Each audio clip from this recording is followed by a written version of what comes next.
Hey guys, this is Al, Modern Day Warrior channel, back with another video, music discussion. Today we're going to be talking about cassettes. Now, these are my top 10 personal cassettes that I played throughout my teenage years in the 80s. I've been doing this cool thing on Facebook where every day I've been posting a cassette, a little backstory on this.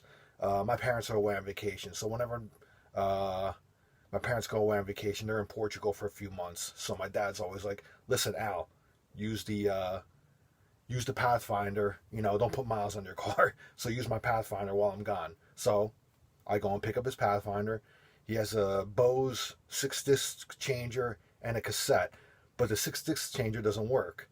So usually I dig out my. This time I've dug out my box of cassettes. I never threw them out. I've lost some along the way, a few, or I've given. Whenever I got a CD of that same album, sometimes I'd give the cassette to a friend or something. But for the most part, I still have a lot of cassettes left. So I dug out the old box, the old cassettes, and I got a little nostalgic and played cassettes in my dad's truck. And I started doing this cool thing on Facebook where I post a cassette a day, album of the day or whatever, when I would go to work. And it seems to be getting a great response on Facebook. People seem to dig it. So I figured I'd make a video with my top 10 cassettes that I played when I was a teenager, growing up in the 80s. Um, I still have them. Some of them are beat to shit, but I still have them. There's only been one that snapped on me, and that was a deep purple one. So I had to toss that one. But other than that, they've all like kind of survived. But let's get to it. So my number 10 is going to be Saxon, The Power and the Glory. I used to play the hell. Actually, this was my brother's cassette, and kind of I inherited it. And as I started getting into metal and hard rock, uh, and he had this Saxon one, Power and the Glory, and man, I played the hell out of this one, man. They were part of the new wave of British heavy metal, and this is a great one.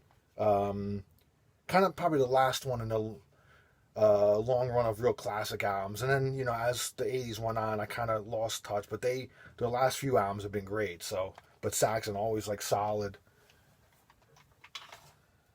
Number 9, Dokken, Beast from the East, live album.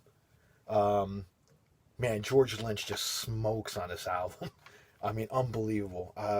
This is pretty much at the end of their run. They broke up after this one, but I saw them on the Back for the Attack tour on the Monsters of Rock, and I had to pick up the cassette because it was either cassette or CD, and the CD cut songs, and the cassette was the whole concert. So I opted for the cassette, and I played it. Man, I still have it.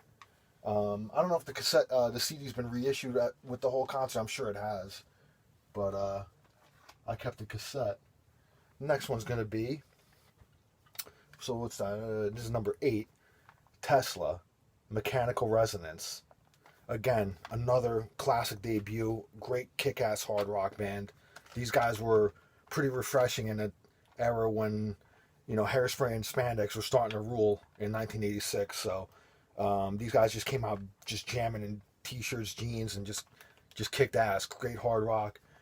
Seen Tesla many times live, man. Always a great live band. Next one of the most classic albums, Queensryche, Operation Mindcrime. One of the greatest concept albums. Man, I played the hell out of this one. This was just so. Me and my friends used to cruise around. I used to have my first car was a Cadillac Coupe de Ville '79, so it was a big yellow. They used to call it the banana boat, but I had a Pioneer system in there, and I used to crank, man. And my friends and I would drive around, man. We would be cranking this album up as well as the other ones too. Number 6, Metallica, the 598 EP. I used to love this EP, this cassette, man. I mean, I had all the Metallica cassettes, but this is like I have a couple other ones. I think I have Kill 'Em All somewhere or whatever, but this is one of the last ones to survive. But this one, man, I used to love the covers they did on here, and it made me discover different bands and go out and get their other stuff. So Metallica, $5.98 EP. So now we're now to number 5. Scorpions, Love at First Sting. I used to love this album too. This was another one of my brother's cassettes I inherited, and I used to love the Scorps, man. I've gone since when I was younger. I didn't know that there was a 70s Scorpions, and since then I've discovered their 70s with Uli John Roth and stuff, and I prefer the older stuff to the more 80s stuff, but I still dig this album. This was a great album still. I still crank this one up in my dad's truck once in a while. Next one's classic debut from Ozzy, Blizzard of Oz. Randy Rhoads, one of the reasons I picked up a guitar. I said in the earlier video that he was one of the Holy Trinity for me. It was Eddie Van Halen, Randy Rhoads, and Alex Lifeson. And man, I just used to play the hell out of this one, Blizzard of Oz. I'm surprised it still plays. All right, Iron Maiden, Somewhere in Time. Another one, man. Shout out to my friend Eddie, ironically enough, and and one of his favorite bands was Iron Maiden, and his name is Eddie. So, but shout out to him. And me and him used to drive around, and I had a bunch of different Iron Maiden cassettes, but Number of the Beast and the whole run, man. But we used to crank the hell out of this one. This is like one of the surviving Maiden ones that I have, so I'm showing this one. Number 2. Judas Priest, Defenders of the Faith.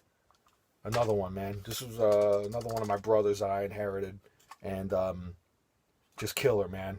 I went back and discovered Priest after. This was like really the first one that got me into them, and then obviously I went back and got all the other ones. 70s Priest is my favorite now.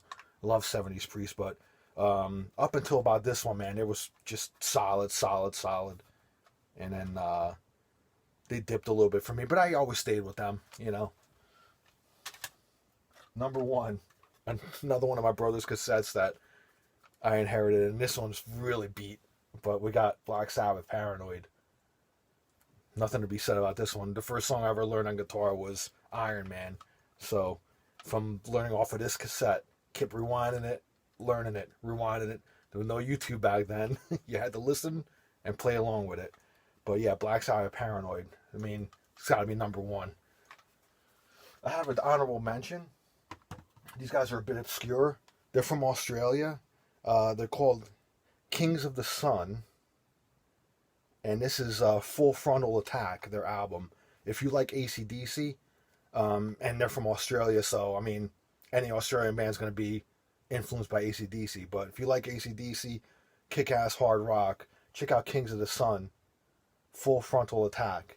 I had a friend of mine that worked in a record store, and he gave me this as a promo. He's like, check these guys out. I think this came out in like 1990, I believe. And I kept it ever since, and I crank this once in a while. It's really good stuff. Check it out. And that's my top 10 cassettes, man. So I hope you enjoyed the video. Please click subscribe, the bell, you know, blah, blah, blah. You don't need me to tell you. I'm sure you heard it a trillion times. But I appreciate it. I want to build this channel. And if you like my video, like it. And until next time, cheers.